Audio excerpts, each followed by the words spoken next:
The concepts of heaven and hell, God and the devil, these are concepts that my mind always returns to.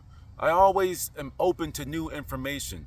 I hear so many different perspectives, read so many different books, listen to so many different lectures, but that's that one person's perspective.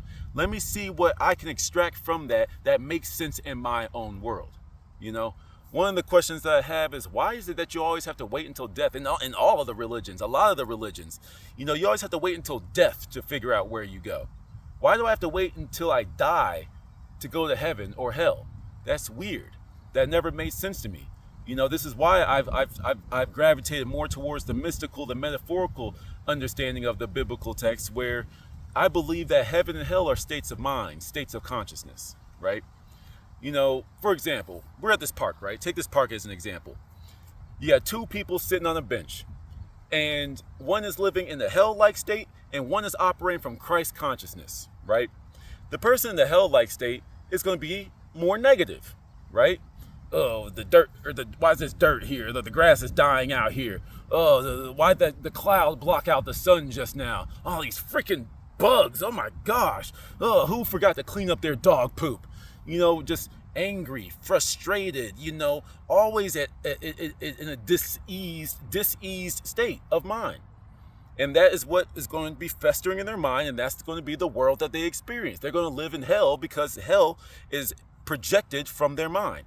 Whereas the person that's operating from the higher vibration, the Christ consciousness, and be like, wow, that grass is really green over there. Oh, the sky is blue. Oh, look at the butterfly. Man, it's just so peaceful. I'm so grateful to be able to walk around and enjoy this park. You see what I'm saying?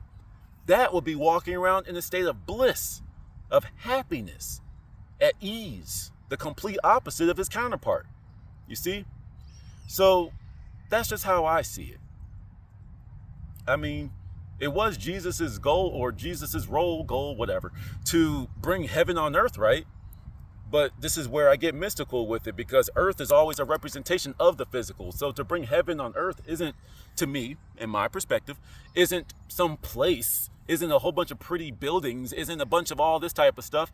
It's bringing that high vibrational state of existence to the earth, to the vessel. That's what I feel like his goal was to do. Or I keep saying goal. I feel like I'm using the wrong word, but y'all know what I'm saying. I feel like that was his mission. That was his prerogative, to bring us heaven on earth. Bring Christ consciousness into the physical earthly vessel, right? That's how I look at it.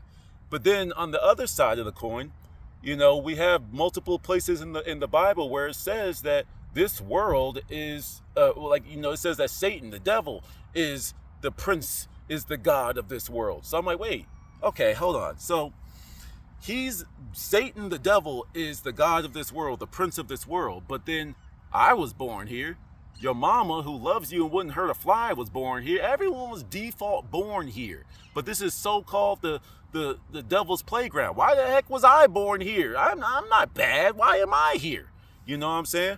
But like I said, this is why it makes more sense to me to have heaven and hell as states of consciousness. Because when you get all hippy-dippy with it in spiritual lyrical miracles, you have your chakras, right? You have the root, the sacral, the solar plexus, the heart, the throat, third eye, crown, right? Anything below the heart is the lower vibrational self, represented by the representation of the carnal self, the one that is dictated by the physical. You see? And then the higher self is like this cosmic knowledge, these downloads from the ether, hearing these voices, being able to see through the veil, so you think that there's there is a physical death, but you think that your family, your loved ones, your dogs, your pet goldfish, Bubbles, you think that they're gone forever because they're not here in the physical, when they're right there. They're closer to you now than when they were here. You see? But you can only understand that if you are operating from the higher self, from the Christ consciousness, right? It's like you have to look at the lifestyles of people that operate from the lower half, the lower self, or the upper self. Because the lower self is the one that's dictated by the physical. For example, addictions, whether it's alcohol, drugs, sex, whether it's attention, whether it's food. These are things that you need, these physical things to satiate you.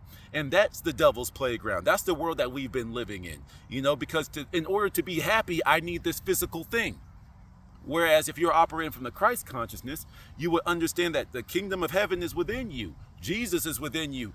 Jesus said, God is in me, I am in him, and I am in you also. You see? So when you realize that your happiness is something that comes from something immaterial, you are operating from the higher self. You see what I'm saying? So when you're operating from these, when you know this power, you have this infinite, like an Energizer bunny battery in your body that you could tap into at any given time. You don't need an energy drink. You don't even need the herbs and the supplements when you've got that higher ether, that higher energetic force, that non-tangible metaphysical thing. You see? That's what I believe heaven and hell is. But then to bring it all together, though, there is that spiritual conscious old saying, as above, so below. You are this being that can operate from the higher and the lowers. It's all your choice. The choice is yours. Like the dude from the Boondocks, like in that prison episode with what's his name, with Tom, and when they went to the Beyond Scared Straight, went to the prison thing. That was a funny ass episode. But nevertheless, the choice is yours. You know, it's like, which state of mind, which state do you want to live in? Do you want to live in the heaven state or the hell state? You know, because it's all within you regardless. It's just, who's your God? You know, is the devil your God? Is Satan your God, where everything has to be explained by physical things, seeing, touching, hearing, smelling, tasting?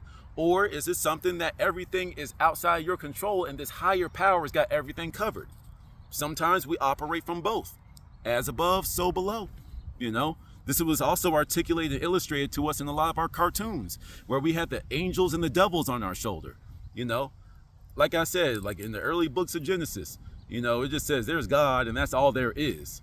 So if you've given some power to something other than God, then you are operating from, you know, not the lower stuff. And I'm not talking about like a difference in belief systems. That's not what I'm saying. But I'm just saying, like, when you separate yourself and there has to be some physical thing that you worship, then that's when you're operating from the devil's side of things. And when you're operating from the one and only power, source, ethers, whatever word you want to use to describe that source, whatever word you want to use to describe that entity, if you will, that's what I consider to be a heaven-like state. Let me know your thoughts on that one. Till next one.